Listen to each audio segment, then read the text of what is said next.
श्रीमते रामानुजाय नमः। श्रीवत्सचिन्नमिश्रेभ्यो नम उक्तिमतीमहे। यदुक्तयस्त्रयीकण्ठे यान्ति मङ्गलसूत्रताम्।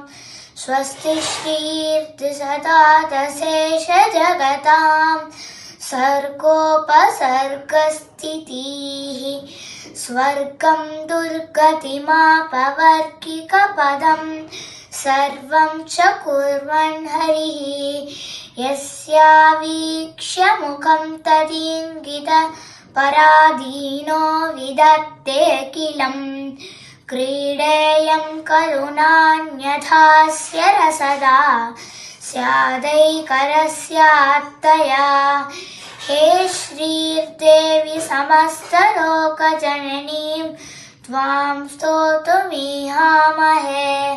युक्तां भावय भारतीं प्रगुणय प्रेम प्रधानां धियं। भक्तिं बन्धय नन्दयाश्रितमिमं दासं जनं तावकम्। लक्ष्यं लक्ष्मीकटाक्ष वीचिविसुते देस्यामचामि वयम्। स्तोत्रं नाम किमामनन्ति कवयो यद्यन्यतीयान् गुणान्। अन्यत्र त्वसदोदिरोऽप्यपणिति सादरिहि वन्द्या त्वयि। सम्यक् सत्यगुणाभिवर्णनमतो ब्रूयुः कथं तादृशी। वाक्वाचस्पतिनाभिसख्य रचना त्वत्सद्गुणार्णोनिधौ।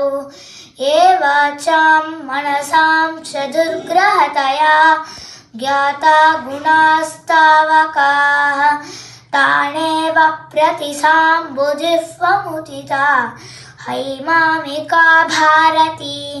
हास्यं तत्तु न मन्महे नैजकोर् एकाखिलां चन्द्रिकां।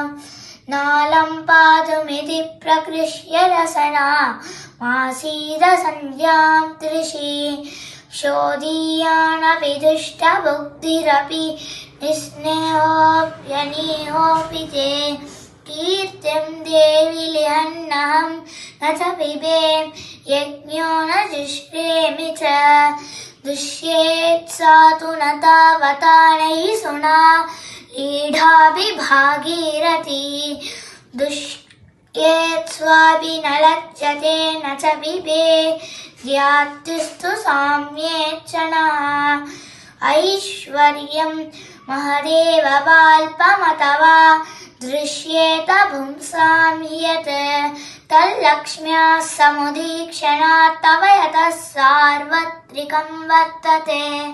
तेनैतेन न विस्मये मयि जगन्नाथोऽपि नारायणः। धन्यं मन्यते ईक्षणात् तव यतः स्वात्मानमात्मेश्वरः। ऐश्वर्यं यतशेषभुंसि यतितं सौन्दर्यलावण्ययोः। रूपं यच्च हि मङ्गलं किमपि यल्लोके सदितिक्षते। तत्सर्वं त्वदधीनमेव ततः श्रीरित्यभेदेन वा यद्वा श्रीमतीदृशेन वचसा देवि व्रतामश्नुते। देवि त्वन्महिमावतिर्न हरिणा नावित्वया ज्ञायते। यद्यप्येवमताभिनैव युवयो सर्वज्ञता हीयते। यन्नास्त्येव ततज्ञतामनुगुणां सर्वज्ञताया विदुः। व्योमाम्बोजमिदन्तया किल विदन् भ्रान्तोऽयमित्युच्यते। लोके वनस्पति बृहस्पति तारतम्यं यस्याप्रसादपरिणाममुदाहरन्ति। सा भारती भगवती तु यतीयदासी तां देवदेवमहिषीं श्रियमाश्रयामः। यस्याः कटाक्षमृदुवीक्षणवीक्षणेन सत्यः समुल्लसितपल्लवमुल्ललास विश्वं विपर्ययसमुक्तविपर्ययं प्राक् तां देवदेवमहिषीं श्रियमाश्रयामः यस्याः कटाक्षवीक्ष्य शनलक्ष्यं लक्षिता महेशाः स्युः श्रीरङ्गराजमहिषीं सा मामपि वीक्षतां लक्ष्मीः।